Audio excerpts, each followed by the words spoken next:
Sintonizan Radio María. Les ofrecemos el programa Catecismo de la Iglesia Católica, dirigido por Monseñor José Ignacio Munilla.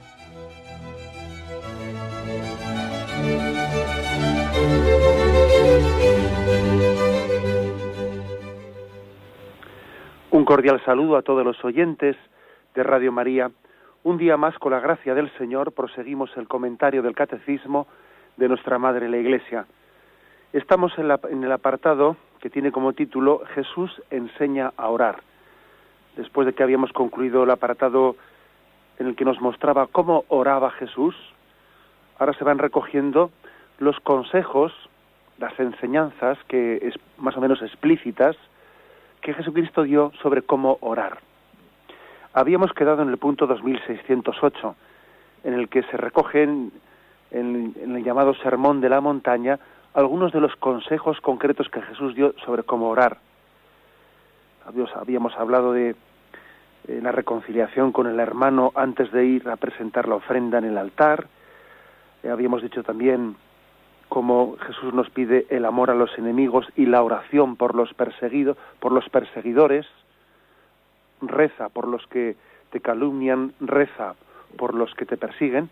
Ahí habíamos quedado y vamos a continuar desde ahí. Dice también 2608. Orar al Padre en lo secreto. He aquí Mateo 6:6, otro de los consejos que Jesús da. Orar al Padre en lo secreto. Lo voy a leer. Dice: cuando oréis, no hagáis como los hipócritas, que son muy dados a orar de pie en las sinagogas y en las esquinas de las calles, para que todo el mundo los vea. Os aseguro que ya han recibido su recompensa. Tú, cuando ores, métete en tu cuarto, cierra la puerta y ora a tu Padre que está allí a solas contigo. Y tu Padre que ve en lo escondido te recompensará. Por lo tanto, otro consejo práctico. Orar en la soledad, orar en lo secreto, dice aquí el Catecismo. Vamos a ver, ¿qué significa este consejo que da Jesucristo? Bueno, hay una cuestión que nos puede causar una cierta perplejidad, y es el hecho de que hay pasajes evangélicos que enfatizan el testimonio público que tenemos que dar ante los demás. Por ejemplo, cuando dice el Evangelio, no se enciende una lámpara para esconderla y que no la vean los demás. Una lámpara se enciende para que se ponga en un lugar en el que sea visto, ¿no? Alumbren así vuestras buenas obras, para que todo el mundo las vea y den gloria al Padre. Bueno, y este texto en el que se enfatiza de que nuestras buenas obras tienen que ser también vistas para dar gloria a Dios, parece contradecirse con otros pasajes del Evangelio que dicen que no se entere tu mano derecha lo que hace la izquierda, o este pasaje que acabamos de leer, ¿no? Tú reza, métete en tu cuarto, cierra la puerta y tu Padre que ve en lo secreto, Él te escuchará. Entonces, bueno, ¿cómo conjugar esas dos almas del Evangelio? Porque las dos cosas son ciertas, ¿no? El Evangelio, cuando hay textos aparentemente contrapuestos, tenemos que concluir antes de ver cómo se explica eso. O sea, tenemos que partir del principio de que seguro de que no hay contradicción, que es palabra de Dios, que está inspirada por el Espíritu Santo, pero soy yo el que por mi complejidad o por mi pobreza me cuesta entender esos dos aspectos. Sin duda alguna, lo que se está insistiendo es que el objeto, o sea, el objeto formal que se dice, o sea, la finalidad última de la oración tiene que ser no el juicio o la aprobación de los hombres, sino buscar la complacencia de Dios. Dicho de otra manera, ¿quién es mi público? A ver, ¿quién es mi público? Porque lo queramos o no, uno siempre habla ante alguien. Pues es cuando una mujer se prepara, pues y se maquilla, etcétera, se maquilla ante alguien, pues dice, pues voy con mi marido, pues me pongo especialmente arreglada, pues bueno, uno siempre se prepara ante alguien. ¿Quién es mi público? ¿Ante quién hago yo las cosas? Ahora mismo yo que estoy hablando, yo ante quién hablo. ¿Cuál es mi público? ¿Cuál es la finalidad última que le anima a uno cuando actúa? Yo hago las cosas ¿para qué? ¿Para que me aplaudan? ¿Para que de alguna manera pues yo me vaya preparando un camino? ¿O que tengo una estrategia de que haciendo esto consigo otra cosa? Como dice Jesús también en otro pasaje, ¿no? No ayudéis únicamente a aquellos que sabéis que si les ayudáis vais a recibir a cambio algo, porque estáis ayudándoles con la perspectiva de recibir algo a cambio. Tú ayuda al que sabes que no vas a recibir nada a cambio, etcétera. Es decir, ¿cuál es la finalidad última con la que yo hago las cosas? Y aquí a esto va, ¿eh? A esto va este pasaje de Mateo 6:6, orar en lo secreto. Es decir, la cuestión decisiva a lo que se refiere este pasaje del Evangelio no es sin que me vean o que no me vean, rezar en el cuarto cerrado o rezar en la iglesia. O sea, es decir, no podemos interpretar este pasaje evangélico en el sentido literalista de decir que la cuestión clara que Jesús nos quiere transmitir es como si nos tuviese que dar casi repelús o alergia rezar en público, ¿no? Como, o sea, hay que interpretar el espíritu de este texto. Como cuando dice Jesús también en el Evangelio, no llaméis a nadie padre en la tierra. Hombre, sería un poco absurdo interpretar eso en el sentido literalista. Lo que quiere decir es tener en cuenta que toda la paternidad en esta vida no es más que un reflejo de la paternidad de Dios. Pero vamos, pues sería absurdo interpretar el Evangelio en el sentido de que yo no pueda llamarle padre a nadie. No, hombre. Entender que toda la paternidad es sino un reflejo, una participación de la paternidad divina. Bueno, aquí lo mismo. La cuestión no está en que uno no pueda rezar fuera de su cuarto. No es eso. De hecho, Jesús rezó en la sinagoga. De hecho, Jesús rezaba ante sus apóstoles, ante sus discípulos. De hecho, Jesús, cuando fue a visitar a su amigo Lázaro, que había muerto, y antes de resucitarle, hizo una oración, como recordáis que lo dijimos en días anteriores, en la que él dijo, Padre, públicamente rezó ante un grupo numeroso de personas que estaban allí en torno al sepulcro de Lázaro. Padre, yo sé que siempre me escuchas, pero te digo por estos que están aquí, para que ellos vean. O sea, es decir, Jesús en ese momento estaba orando pues no cerrado en su cuarto, ¿no? Entonces, o sea, ¿a qué se refiere pues Jesús, el Señor, en este texto de Mateo 6:6, ¿no? Tú no reces como los hipócritas, como los fariseos, en medio de la plaza. La clave está, lo decisivo, pues no es que me vean o que no me vean, sino que lo decisivo es cuál es la intención formal de mi oración. El ser visto por los hombres o el ser visto por Dios. ¿Cuál es mi público? Habéis escuchado en este programa ese ejemplo que yo creo que he puesto en un par de ocasiones. Y yo lo he utilizado mucho con jóvenes, porque a veces necesitas poner algún ejemplo de esos gráficos para que te hagan pensar, ¿no? Y el ejemplo gráfico que yo ponía a unos chavales era, a ver, si son del Barça, pues les hablo del Nou Camp, ¿no? Y si son del Madrid, les hablo del Bernabéu. Y les digo, tú imagínate que estás en medio del Bernabéu, ¿no? Y a un lado del campo están los graderíos a tope de gente, hay decenas de miles de personas que te están mirando a ti, porque tú estás solo allí en medio del campo, ¿no? Y te sientes mirado por esas decenas de miles de personas, ¿no? Y al otro lado del campo, el otro lado del Bernabéu, no hay nadie, está totalmente vacío. O mejor dicho, sí hay uno, que es Jesucristo, que te mira. Y entonces la pregunta es, ¿a ti qué te pesa más? ¿Cómo te mira Jesucristo? ¿O cómo te miran las decenas de miles de personas que están al otro lado del campo? ¿A ti qué te pesa más? ¿Qué mirada es para ti más determinante? Esto, lo queramos, nos hayamos planteado explícitamente o no la pregunta, esto está ocurriendo en nuestra vida. Está ocurriendo, es decir, ¿cuál es el objeto último de mi oración? ¿Me pongo en presencia de Dios o hago las cosas porque tal, para ser visto, para parecer que? En este contexto en el que Jesús quiere que nuestra oración sea un ponernos ante Dios, es el contexto en el que Jesús da, bueno, pues como una especie de pequeña pedagogía, ¿no? Busca la intimidad, métete en tu cuarto, busca la intimidad de saber estar con el Señor. Y ciertamente ayuda mucho a vivir en presencia de Dios, a que su mirada me importe más que la mirada de los hombres, a que su juicio sea para mí el determinante y no los aplausos o los abucheos. Ayuda mucho el que uno haya sido educado en tener momentos de intimidad.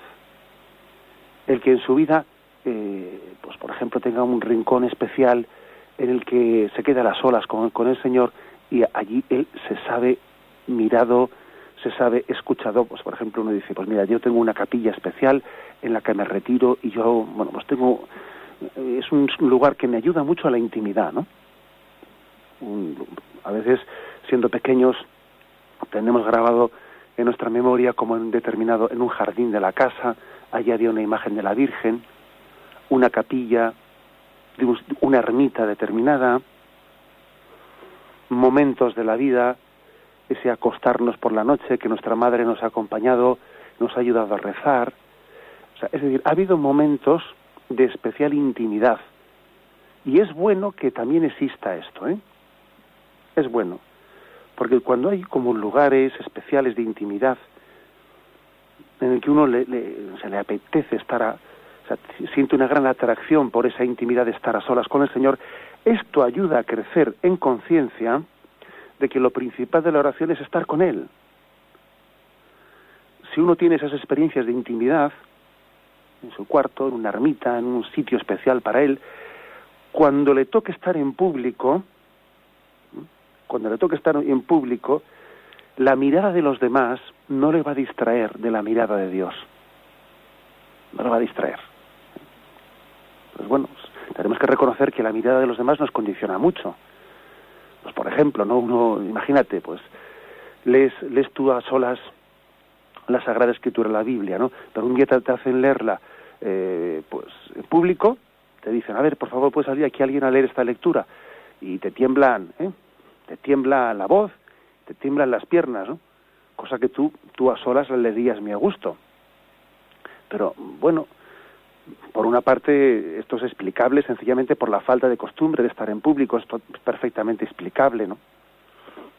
Pero por otra parte también eso implica algo de vanidad, no lo podemos negar. Implica que te condiciona demasiado la mirada la mirada de los hombres, te condiciona mucho, ¿no?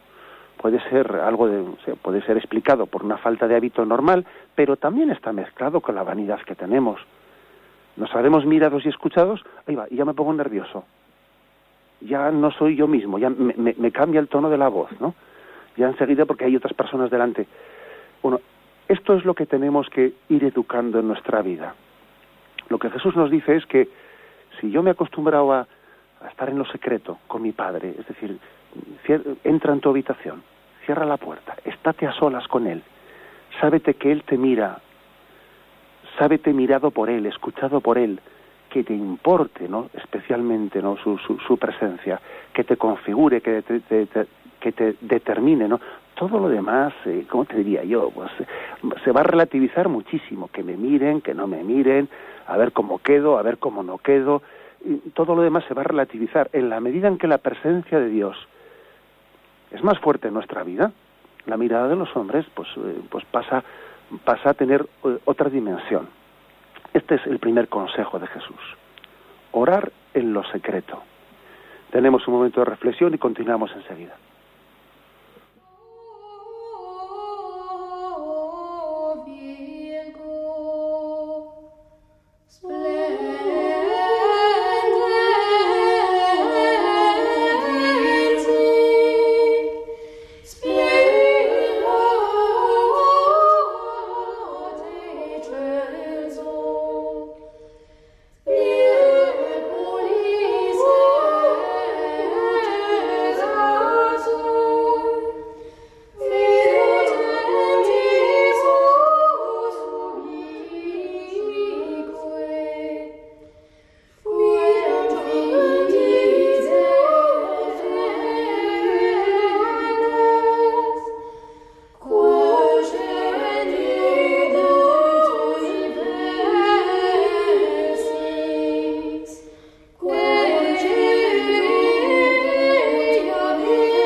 Escuchan el programa Catecismo de la Iglesia Católica con Monseñor José Ignacio Munilla. Continuamos en esta edición del Catecismo, continuamos reflexionando sobre los consejos que da Jesucristo en el discurso del Sermón de la Montaña sobre cómo orar. Es el punto 2608. Orar al Padre en lo secreto, eso es lo que hemos comentado en la intervención anterior. Y ahora dice, no gastar muchas palabras, Mateo 6:7, y dice así, no gastar muchas palabras. Vamos a ver. Y al orar, no os pongáis a repetir palabras y palabras. Eso es lo que hacen los paganos, imaginando que Dios los va a escuchar porque alargan su oración. Bueno. Luego dice el siguiente versículo, no os asemejéis a ellos, pues vuestro Padre sabe de que tenéis necesidad, aun antes de que le digáis nada. Bueno, o sea que Jesús dice, no gastéis muchas palabras, dale que te pego, en vuestra oración. Bueno, uno podría decir, bueno, pues esto parece que este consejo de Jesús es contrario a unas oraciones que hacemos, porque ¿y el rosario? Pues en el rosario decimos muchas palabras, ¿no? Otro tipo de oraciones, como las propias, esa misma del peregrino ruso que va repitiendo una y otra vez, Jesús, hijo de David, ten compasión de mí, y la Santa Misa, y esto, y la oración de los salmos, la liturgia de las horas. ¿Acaso esas oraciones litúrgicas en las que se recitan pues oraciones compuestas por la Iglesia, salmos, cánticos, no están en contra de este consejo que da Jesús de que cuando oréis no utilicéis muchas palabras? Bueno, pues como en todo, hay que entender lo que Jesús nos está diciendo. Jesús nos está diciendo que cuando oremos no digamos palabras, sino lo que Jesús nos quiere insistir es que el valor de la oración, sería un error muy grande pensar que el valor de la oración está en nuestro discurso, en que uno piense, no, es que vaya bien que me ha salido la oración, oye, es que me ha quedado perfecta, es que no sé, hoy he estado inspirado, porque es que he tenido un discurso perfectamente estructurado, vamos, ¿no? Entonces, eso sería absurdo, perdonad que lo ridiculice así, sería absurdo el que uno se piense que el valor de la oración está en, hay que ver, es que lo he bordado, sería ridículo tal cosa. Es como, porque eso de alguna manera sería como si el valor de la oración consistiese en que yo me siento satisfecho por el discurso perfecto. Pero tú te crees que el hecho de que hayas hilado un poco mejor las frases, ¿no? Eso a Dios le va, ¿tú te crees que a Dios le va a parecer más valiosa una oración porque tú hayas hilado mejor las frases, o le va a parecer que la oración ha sido mala porque tú no las has compuesto bien las frases y no sé, te has trabucado? ¿Tú crees que eso a Dios le va a afectar algo? Es un poco ridículo, ¿no? Sí, es un poco ridículo, pero a veces nosotros somos así, que buscamos un poco como la belleza estética en lo que decimos. Entonces eso hay que quitarle de ahí, O sea, no podemos poner nuestro corazón en la belleza estética. Si te ayuda, ¿no? ¡Qué oración tan bonita! Bueno, pues muy bien. Si te ayuda a que tu corazón esté más en Dios, estupendo, cógela, pero no te pienses que el valor de la oración está en su valor literario. O sea, el valor literario de la oración, eso vale muy poco. Otra cosa es que uno, por ejemplo, cuando pues lee, o sea, reza, ¿no?, una oración pues compuesta, por ejemplo, por Santa Teresa, nada te turbe, nada te espante, etcétera. Bueno, porque tiene también literariamente, tiene una gran belleza. ¿Te ayuda? Estupendo. Pero no es que al ser bella literariamente eso le abre más el corazón a Dios. No, hombre. Al ser bella literariamente te ayuda a ti a abrir el corazón ante Dios. Eso sí, eso puede ser. Pero lo primero es absurdo. Luego, no poner mi fuerza en mi discurso, en el discurso de la oración.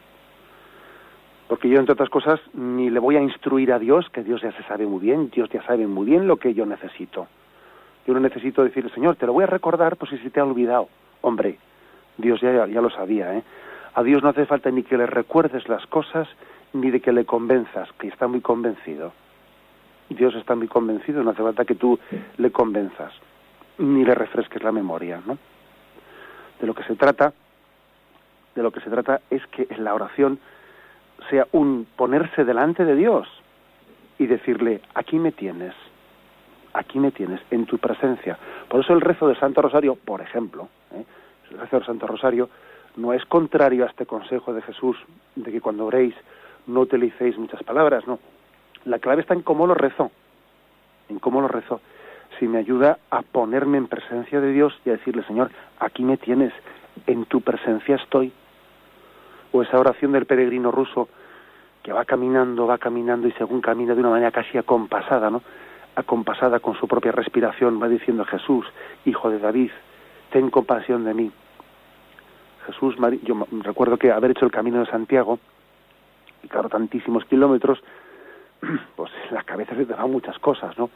Y recuerdo haber hecho también la experiencia de decir, voy a ir caminando acompasadamente, coger un ritmo en el que yo vaya repitiendo dentro de mí Jesús, María y José, repitiendo, bueno, para que te empapes de ello, es decir, no poniendo la fuerza en el valor del Dios, o sea, en tu discurso, sino que las palabras que utilices sean un mero instrumento de ponerte en presencia de Dios.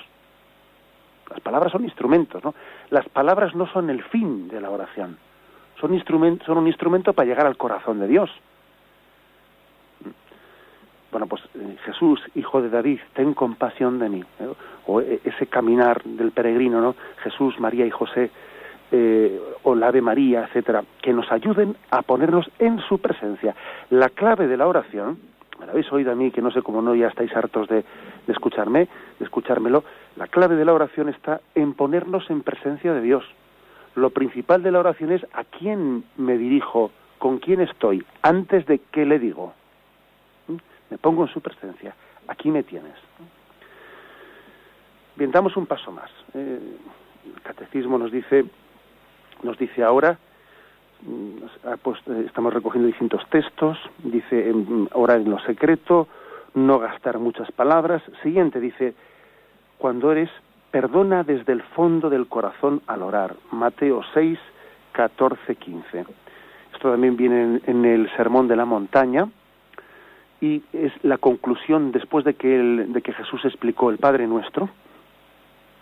No nos dejes caer en tentación y líbranos del maligno, dice, porque si vosotros perdonáis a los demás el mal que os hayan hecho, también os perdonará a vosotros vuestro Padre Celestial.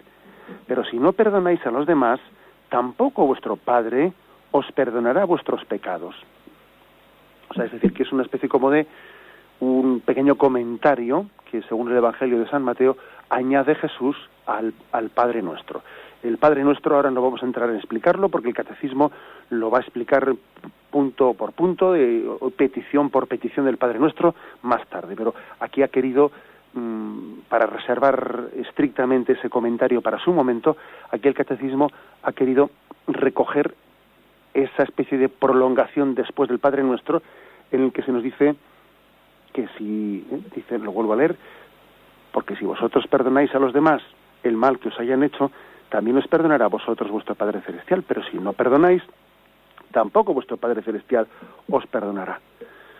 Bien, es un tema que ya hemos comentado algo en este mismo punto, cuando se habló del amor a los enemigos, la oración por los que nos persiguen, la reconciliación con el hermano antes de presentar la ofrenda en el altar, pero aquí hago, aunque sea un breve comentario complementario.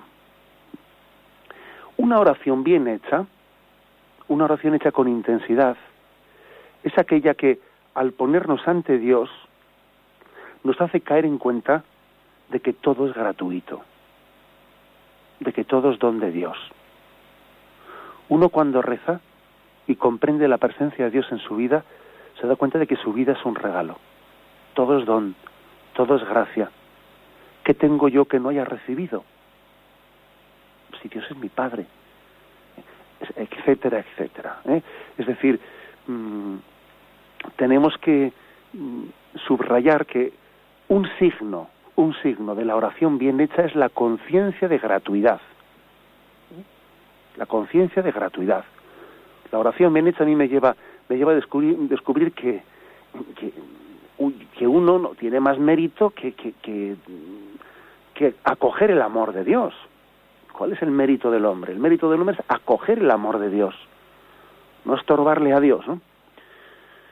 Por eso cuando uno tiene esto bien claro, que todo es gratuito, que nuestra vida es un don de Dios, en una oración bien hecha, pues hombre, pues eso nos lleva a relativizar muchas cosas.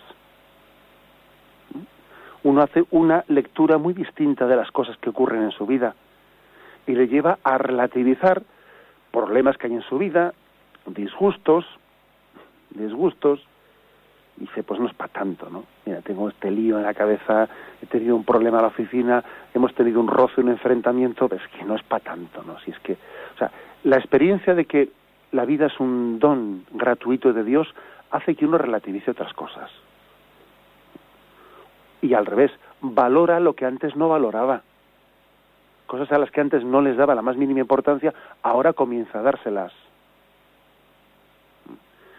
O sea, desde la experiencia de Dios, uno redimensiona su vida. Sufre menos por lo que no tiene que sufrir, goza más por lo que tiene que gozar, no teme lo que no tiene que temer y espera lo que tiene que esperar. O sea, que es que esta es una gran enseñanza de la oración. Ver la vida desde la perspectiva de Dios. Uno cuando reza está viendo la existencia desde unos catalejos. Es impresionante, ¿no? Como cuando hay un paisaje tal y alguien te acerca a unos catalejos y dice, anda, fíjate lo que veo yo allí. Mira ese, mira tal, ¿no? Y está viendo una dimensión que antes no veía. Algo así es la oración. Algo así es la oración, que nos permite ver la vida, juzgarla, valorarla, pues desde la perspectiva de Dios, ¿no? Y desde la perspectiva de Dios hay muchas cosas que pasan en esta vida que son bobadas, pero bobaditas, ¿no? Que nos están agobiando. Y desde la perspectiva de Dios son insignificantes. Son insignificantes. Esto es muy importante, ¿eh? Es muy importante el que autentifiquemos o, podríamos decir, evaluemos, examinemos nuestra oración desde esta perspectiva. Y entonces, a esto se refiere aquí el catecismo. Si uno vive así, se derriban muros. La oración derriba muros. Porque la oración nos llega a comprender que ¿dónde están mis enemigos? Vamos a ver, pero ¿qué enemigos? Pero si el auténtico enemigo es el pecado. ¿Qué enemigos? Si este es el malo. Ese que está ahí es el malo. Si acaso también el malo no puedo ser yo mismo en la medida en que me alejo de Dios. O sea, se derriban muros cuando uno se pone en presencia de Dios y se da cuenta de que las cosas tienen otra dimensión distinta, ¿no? Tenemos que pedir mucho este don, el don de introducirnos en la presencia de Dios y ver las cosas distintas, ver el mundo nuevo. Tenemos un momento de reflexión y continuamos enseguida.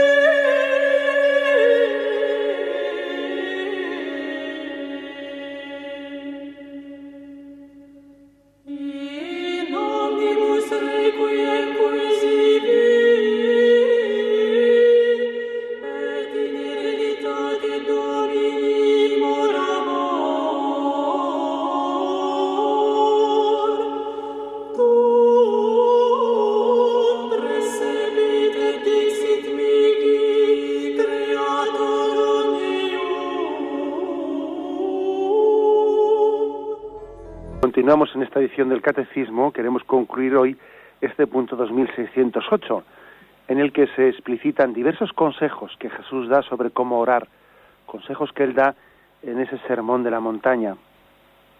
Decíamos en la intervención anterior, perdonar desde el fondo del corazón al orar. Y decíamos que cuando alguien ora y descubre que la vida, que el amor de Dios es gratuito, que todo es gracia, que la vida es un milagro de amor de Dios, ¿cómo Él no va a perdonar? Si alguien descubre que la vida es un milagro de amor, hombre, que Él no perdone, pues es que tendría delito. tendría delito. Es algo así como lo que dice el Evangelio en esa parábola, que a alguien se le perdona una gran deuda y cuando salió a la calle se topó con alguien que le debía a él una mísera, una mínima deuda y le agarraba por el cuello haciéndosela pagar. ¿A dónde vas tú? ¿A dónde vas tú? ¿No te das cuenta que tú eres hijo de misericordia? Si eres hijo de misericordia, tú tienes que ser misericordioso. Este es el consejo que da Jesús, ¿eh? O sea, la oración nos tiene que hacer caer en cuenta de que somos hijos de misericordia. Entonces, cuando uno ora, se va empapando de esa realidad y sin darse cuenta, si ora bien, se va haciendo misericordioso. Y esa dureza de corazón que tiene, ya sé que hay personas que igual tienen un pronto que les hace ser duros, ¿no? Pero bueno, lo que tienen que hacer es orar más. Y poco a poco nos vamos empapando de eso que contemplamos. Contemplamos un corazón misericordioso que a base de contemplar, pues uno parece que... Esto es algo parecido, esto es una broma, pero más de uno me ha dicho que es verdad. Cuando tú ves a dos personas que siempre las ves juntas, por ejemplo, el típico matrimonio que parece que no se separa nunca, o dos amigos, dos hermanos que van siempre juntos, ¿os habéis fijado que suele dar la impresión de que llega el momento en que se parecen? Porque como siempre les ves juntos, llega el momento en que parece que se parecen, hasta físicamente, ¿no? Bueno, pues eso, que en alguna ocasión los psicólogos también pues suelen hacer extraer una consecuencia de esa percepción visual que llega a identificar, ¿no? Esto ocurre espiritualmente, solo que espiritualmente no parece que se parezcan, sino que verdaderamente se contagia. El que ora con frecuencia acaba siendo misericordioso, porque por ósmosis, en la oración, se transmite la misericordia del corazón de Cristo y nos hace misericordiosos. Y concluye diciendo, que me estoy liando con esto, otro último consejo. También Jesús nos insiste en la oración dice, la pureza del corazón y la búsqueda del reino. Y aquí se nos citan 3 versículos. O sea, la oración bien hecha tiene que buscar la pureza del corazón y la búsqueda del reino. Primero, Mateo 6:21. Dice, Mateo 6:21. Pues donde tengas tus riquezas, allí tendrás el corazón.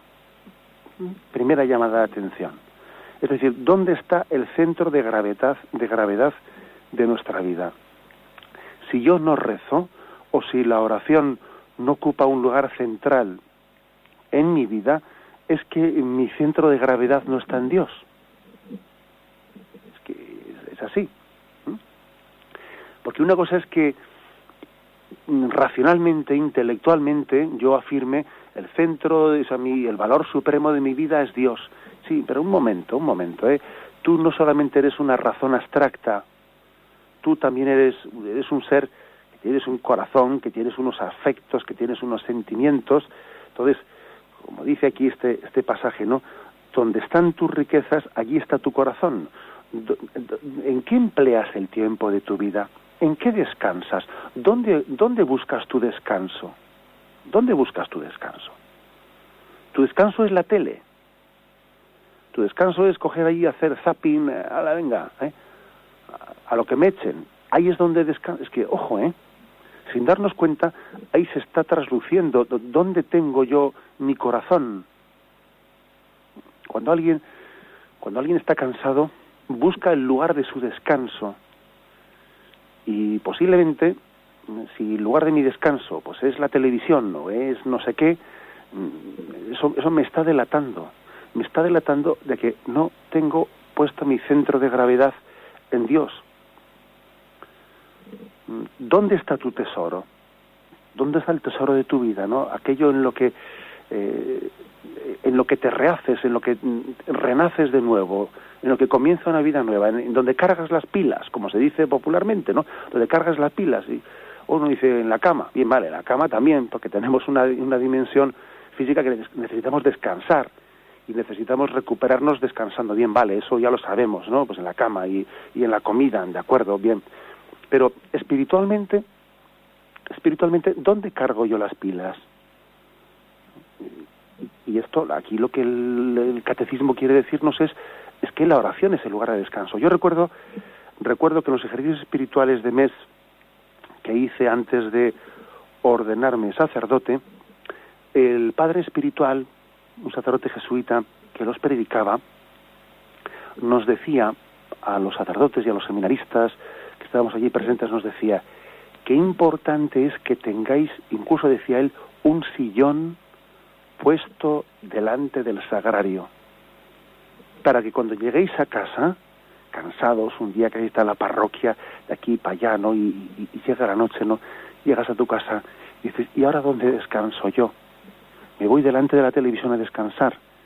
Y él decía, no os parezca una falta de respeto, que no, tú pon un sillón si hace falta delante del sagrario, en la capilla de tu casa, claro, me decía los sacerdotes, ¿no? Los seminaristas, pon si hace falta un sillón y vete y descansa delante de él, que sea el lugar de tu descanso, el descanso del guerrero, como por decirlo de alguna manera, ¿no? Es que es el lugar de tu descanso. Donde está tu tesoro, ahí está tu corazón. Ayer ponía el ejemplo a un oyente que llamó como el perrillo, como el perro fiel, que donde descansa es cuando su amo está allí leyendo el periódico y el perrillo se tumba al lado de él y es feliz estando al lado de su amo, ¿no? Pon el sillón cerca del sagrario y descansa ahí, que ese sea tu descanso, porque de lo contrario, pues ya está, ¿no? Ya estoy, pues estoy chateando, estoy no sé qué, estoy metido en esto y me meto enganchado a internet, lo otro, madre mía, qué cantidad de riesgos y peligros tenemos y qué esfuerzo tan grande tenemos que hacer para que nuestro descanso sea Dios. Dice el siguiente versículo, que también aquí nos propone, ¿no? Dice que tenemos que buscar la pureza de corazón, la búsqueda del reino. Por tanto, dice, versículo 25, que nos dice el Catecismo, no andéis preocupados pensando qué vais a comer o qué vais a beber para poder vivir o con qué ropa vais a cubrir vuestro cuerpo. ¿Es que no vale la vida más que la comida y el cuerpo más que la ropa? Es decir, que la oración bien hecha te tiene que llevar al abandono, O sea, a abandonarte en manos de Dios sabiendo que estás en buenas manos. Yo no voy a vivir agobiado. El agobio es propio de quien se piensa que está solo. Un niño, si están sus padres cerca, no está agobiado. Está agobiado, va a estar agobiado. Agobiado está cuando uno se cree que está solo. Me acuerdo, tengo un recuerdo de infancia, que, yo qué sé, ¿qué años tendría yo? Pues tendría 12 años o así. Y me acuerdo que fuimos con nuestro difunto padre a hacer una cacería. Y era, bueno, pues a unos montes lejanos, había un grupo de cazadores y mi padre nos dijo, veniros conmigo también a cazar y a hacer un ojeo, ¿no? Un ojeo de esos que era levantar los jabalíes y claro, pues había que dispersarse, o sea, no ir juntos, sino estar dispersados para que así hubiese un radio de acción más amplio que pudiese levantar los jabalíes, etcétera, ¿no? Y claro, pues como te pedían que te alejases, había momentos en los que ya no veías a tu padre, ¿no? Y entonces, como ya no le veías a tu padre, yo sé qué años tendría yo, pero yo me acuerdo que en un momento empecé a decirle a mi padre, le gritaba y le decía, ahí está, silba, porque yo decía, si lo oigo silbar, sé que está por ahí y sé que no estoy solo, ¿no? Y luego, vamos, el pobre hombre, él me tomaba el pelo después de la cacería con ese, ahí está, silba, ¿no? ¿Qué quiere decir eso? Que la clave de nuestra vida es que sepamos que no estamos solos, que nuestro Padre Dios nos acompaña siempre, que no estoy solo. Por tanto, la oración bien hecha me da la conciencia de que no me voy a agobiar en la vida. Dios me acompaña, Dios no me abandona en ningún momento. Y por último, el versículo 33, ¿no? Que nos dice aquí el Catecismo. Vosotros, antes que nada, buscad el reino de Dios y todo cuanto lleva consigo, y Dios os dará además todas las cosas. Todas las cosas. Es decir, la oración, el hombre de oración es el que se preocupa sobre todo de agradar a Dios. Yo busco el reino de Dios y lo demás ya vendrá por su propio peso. O sea, hay un orden de prioridades y la oración nos ayuda a vivirlo intensamente, un orden de prioridades. Primero busca agradar a Dios y el resto de las cosas ya vendrán por su propio peso. Cuando lo segundo ocupa el lugar de lo primero, y lo primero pasa al lugar de lo segundo y lo tercero, ya estamos subvirtiendo los valores de la vida. La oración, pues, es como un ordenamiento de los valores de la existencia. Es poner a Dios en su lugar natural, que es el sobrenatural. Y esto es un gran bien para el hombre. Saber qué es lo primero, entre otras cosas, nos ayuda a entender que lo segundo y lo tercero, pues eso, son segundo y tercero, o cuarto, o quinto y sexto, pero no lo primero. Y eso es un gran bien para el hombre, un gran bien. ¿Cuántas veces el hombre sufre? Muchísimo, porque le está dando prioridad a lo que no tiene tanta prioridad, etcétera, etcétera. A esto se refiere, ¿no? Ese es el gran consejo que da Jesús para que hagamos oración bien, para que la oración sea un traer a Dios presente en nuestra vida, caer en cuenta de ello, y que ello ordene el resto de nuestra existencia. Y concluye el catecismo diciendo, esta conversión se centra totalmente en el Padre, es lo propio de un hijo. Es decir, lo propio de la oración es convertirnos, cambiar nuestra vida, centrados en la presencia de Dios Padre. Dios es mi Padre, qué feliz soy hijo suyo, soy hijo de Dios. Me acuerdo que esta oración nos la enseñaban de pequeñitos en el colegio. Dios es mi Padre, qué feliz soy hijo suyo, soy hijo de Dios. Qué básico, ¿verdad? Es el ABC, sí, pero en este ABC está todo. Y de aquí se pueden extraer todas las consecuencias. Por eso concluyo con esta oración. Recuerdo que cuando hace años, no sé si os acordáis vosotros de ello, a Vallejo Nájera, que estaba aquel gran psiquiatra que estaba quejado de un cáncer galopante, y que él era muy consciente de que estaba a punto de fallecer, y fue entrevistado en televisión, semanas antes o días antes de su fallecimiento, en una entrevista, estoy hablando ya hace muchísimos años, una entrevista que fue pues muy vista, porque entonces no había otros canales de televisión, muy vista, ¿no? Y muy comentada, y la entrevistadora le preguntó y le dijo, usted que ahora nos ha dicho, ¿no?, que le quedan pocos días de vida, que es muy consciente de ello, usted que es un gran psiquiatra, usted que ha tenido libros de psiquiatría, y son libros de texto de las más famosas universidades de psiquiatría de Estados Unidos, etcétera, un hombre pues de esta trascendencia cultural, etcétera, etcétera. ¿Qué está usted leyendo en los últimos días de su vida? ¿Cuáles son? Y él dijo, ¿no?, pues en estos últimos días he vuelto a empezar a leer el catecismo que aprendí de pequeño, y al final nos tenemos que afirmar en la oración, en lo básico: Dios es mi Padre, qué feliz soy hijo suyo, soy hijo de Dios. La oración más perfecta, la oración más elevada, coincide con la oración del niño. El místico y el niño se entienden perfectamente. También pedimos que nuestra oración sea así, sea mística, sea la del niño. Pedimos este don, pedimos esta gracia. Lo dejamos aquí y vamos a dar paso a la intervención de los oyentes. Podéis llamar para formular vuestras preguntas al teléfono 917 107 700, 917 107 700.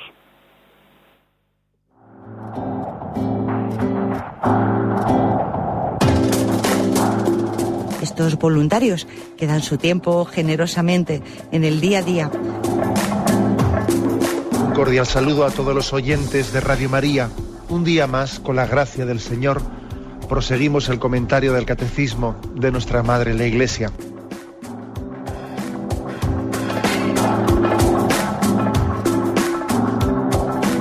Porque le has quitado la única manera de protesta que tiene. O sea que cuando hay un dolor fuerte no hay que tomar analgésicos, hay que ir directamente al médico.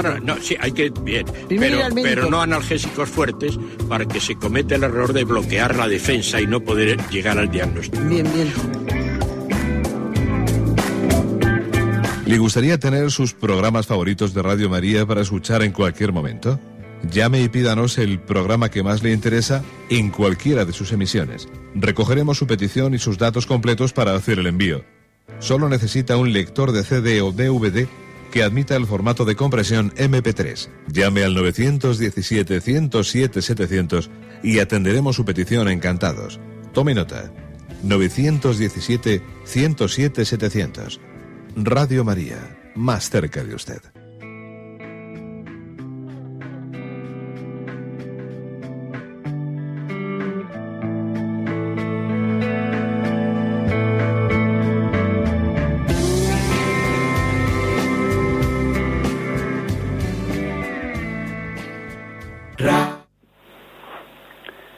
Sí, buenos días, ¿con quién hablamos? Buenos días, soy Antonio de Zaragoza. Adelante, Antonio. ¿Nos podría explicar, con la brevedad que el tiempo le deja, en qué consiste la oración de contemplación? Bueno, pues la verdad es que el catecismo nos lo va a decir más explícitamente, pero yo diría que como su propio nombre indica, la oración de contemplación es sencillamente ser testigo, gozarnos del ver la belleza de Dios.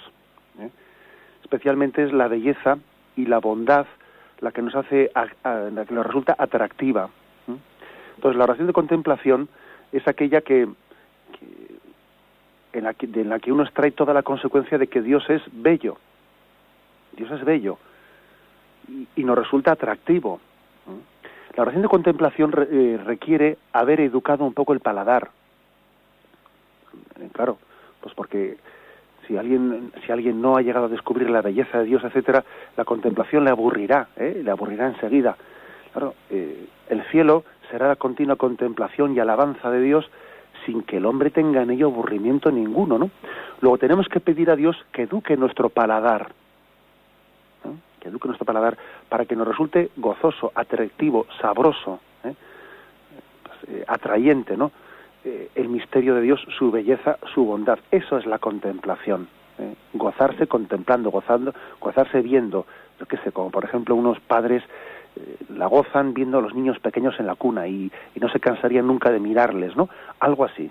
Esa es una imagen que se me ocurre para comparar lo que es el misterio de la contemplación. Adelante, vamos a pasar a un siguiente oyente. Buenos días. Hola, buenos días. Buenos días, señor. Sí, lo escuchamos. No digo ni dónde soy ni cómo me llamo. Vale, lo que usted explica hoy le viene estupendamente para usted. Mire, nos conocemos porque nos hemos visto en Roma 2 veces, ahora cuando en la canonización del Beato Rafael, y sigo todo, en los periódicos hoy va a salir también un artículo muy bueno, y lo que le está pasando a usted, eso es una grandeza, porque usted no está solo. Y hablando de ayer de la epístola de la misa, pues ya sabe cómo lloraba porque no tenía hijos y porque eso y la malta, bueno, la insultaban y todo. Y su marido le dijo, dice, valgo yo más que 10 hijos. Bueno, pues Cristo le está diciendo eso. Valgo yo más que todos los que le están haciendo daño. Y esos, cuando estén delante del Señor, si es que verdaderamente son sacerdotes, pues tienen que pensarlo muy bien. Entonces, creo que lo que usted ha dicho hoy, pues para mí es decírselo a usted. Y que le quiero mucho, que rezo mucho por usted, muchísimo, y muchas, en España, media España o digamos entera la que sea católica, estamos con usted. No tenga miedo y diga siempre sí. Le conozco muy bien, en todos los sentidos, y ya le digo, la última conversación que tuvimos fue en Roma, y que te ha dejado la trapa, pero se ha encontrado ahí a Loyola, a donde yo he ido 3 veces, y vaya mucho, que ahí es una maravilla la oración, y bueno, que ha dejado al Cristo de Otero, pero se ha encontrado con el Sagrado Corazón de Jesús de San Sebastián. De acuerdo, muchísimas gracias. Bien, agradezco sus palabras y además también agradezco pues el ser objeto de tanto cariño y oración, etcétera. Pero bueno, también me va a pedir el oyente, y además también aprovecho para decírselo a todos, que yo pienso que también debemos de ser muy discretos pues en el comentario que hagamos, porque bueno, pues uno con toda la buena voluntad pues quiere apoyar a uno, pero a veces lo podemos hacer de manera que apoyando a uno parece que, no sé, pues como que lo hacemos un poco contra, bueno, no lo digo por la oyente, sino lo podemos hacer contra otros, o de manera que el apoyo de uno está dejando al descubierto pues el mal del otro. no lo hagamos así. Yo pienso que basta con saber que rezamos unos por otros y no hace falta estar enfatizando lo que a usted le está pasando ni nada por el estilo. Está en manos de Dios, y yo pienso que tenemos que ser muy discretos en la manera de expresarnos. Porque igual, queriendo hacer bien, también podemos humillar a otros, ¿no? Y eso es importante evitarlo por encima de todo. Para sanar heridas, etcétera, hay que evitar cualquier tipo de que pudiese dar la impresión de que defendemos a unos frente a otros, y eso hay que evitarlo. El obispo es padre de todos, y como padre de todos que es, pues tiene que visualizarlo también de esta manera. Recemos por todos, unos por otros, que eso sanarán las heridas que tenemos. Adelante, vamos a pasar a un siguiente oyente. Buenos días. Hola, buenos días. Buenos días. Monseñor Munilla, soy Marta de Zaragoza. Mire, muchas gracias porque con todo lo que usted sabe, pues yo le entiendo muy bien, y supongo que mucha gente. La pregunta que tengo no tiene nada que ver con lo de hoy, pero es que no la entiendo. Y es la siguiente: cuando rezamos el credo y Jesús pues es crucificado, muerto y sepultado, y desciende a los infiernos y al tercer día resucita, no entiendo, por mucho que lo intento o estudio, cómo desciende a los infiernos el propio Dios y qué hace allí. De acuerdo, sí, esa es una pregunta que en más de una ocasión yo creo que la he visto formulada por los oyentes, porque es lógico que cause una cierta perplejidad, ¿no? Esa expresión que la explicamos en su día, pero claro, ya hace bastante tiempo que pasamos de ese artículo del credo aquí en el Catecismo, porque llevamos ya muchos años, más de 4 años en este programa, y claro, ya serán años que se explicó ese tema. Bueno, pues esa expresión del descenso en lugar de los infiernos, no se entiende el infierno como lugar de condenación eterna, si nos está haciendo referencia la palabra infiernos, el lugar del Hades, el Hades o el Seol, que es un término en el que en el Antiguo Testamento se pensaba que estaban todos aquellos, digamos, estaban los justos, entre comillas, ¿no?, del Antiguo Testamento, pero que no podían, bueno, los justos y pecadores al mismo tiempo, ¿no?, pero que no estaban condenados eternamente, pero que tampoco habían sido capaces, o sea, que no podían gozar de la visión de Dios. Cuando Jesús desciende al lugar de los infiernos, que hay por ahí mucha iconografía en la que se le ve a Jesús bajando y cogiendo de la mano a Adán y a Eva. Hace poco vi un cuadro precioso de el Jesús resucitado, cogiendo con la mano izquierda a Adán y con la mano derecha a Eva, y sacándoles a los dos del sepulcro. A eso se refiere descendió a los infiernos. Es decir, Jesús va a extender a los que habían muerto antes que él la redención que él ha ganado en el Monte Calvario. O sea, la salvación de Jesús no solo quiere ser para los que a partir de él vayan a venir o hayan nacido, sino para los que también antes que él vinieron, ¿no? El descenso al lugar de los muertos, o el descenso al lugar de los infiernos, es extender la redención de Cristo también a los milenios y siglos antes de que Cristo llegase. Porque nadie antes de Cristo había podido entrar en el cielo. El cielo no fue inaugurado hasta la muerte y resurrección de Cristo. Cristo, en ese descenso al lugar de los muertos, abre las puertas del cielo a todos los justos y a los pecadores que también han purificado sus pecados del Antiguo Testamento, y se abren a Dios. Por eso podemos hablar, y habla la tradición también, de San Adán y Santa Eva,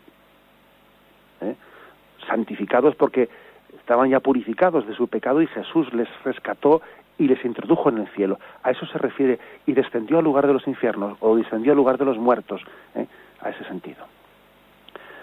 Adelante, vamos a pasar a una siguiente llamada. Buenos días. Sí, buenos días. Sí, buenos días, sí, le escuchamos. No sé. Adelante, sí, le oímos. Hoy, sí, ¿quién es? ¿Sí? Sí, está ya en antena usted. Puede formular su pregunta. No, yo quería simplemente... Es Monseñor, ¿no? Sí, adelante. Bueno, quería simplemente... Bueno, la pregunta mía no es una pregunta exactamente, es que me encanta el programa, ¿eh? El Catecismo de la Iglesia, yo le quiero felicitar muchísimo por eso. Y además por el tema de la oración, que he sido hora de la oración, porque a mí me pasa eso también. Yo vivo sola y entonces estoy metida en cosas de la Iglesia, pero cuando me veo un poco así apuradilla, pues me agarro enseguida y me centro y me hago mi oración y me va muy bien, la verdad que sí. De acuerdo, pues muchísimas gracias. Vamos a concluir con este testimonio del oyente, muy sencillo pero muy práctico. Cuando me veo apurada, me centro en la oración. Bueno, pues la verdad es que a veces las cosas profundas se dicen de manera sencilla. Cuando me veo apurado, cuando tengo miedo, cuando tiemblo, cuando el agobio parece que quiere adueñarse de mi vida, me pongo en presencia de Dios. Y la presencia de Dios disipa mis miedos y mis agobios. Es un buen resumen de lo que hemos querido decir. Me despido con la bendición de Dios Todopoderoso. Padre, Hijo y Espíritu Santo, alabado sea Jesucristo.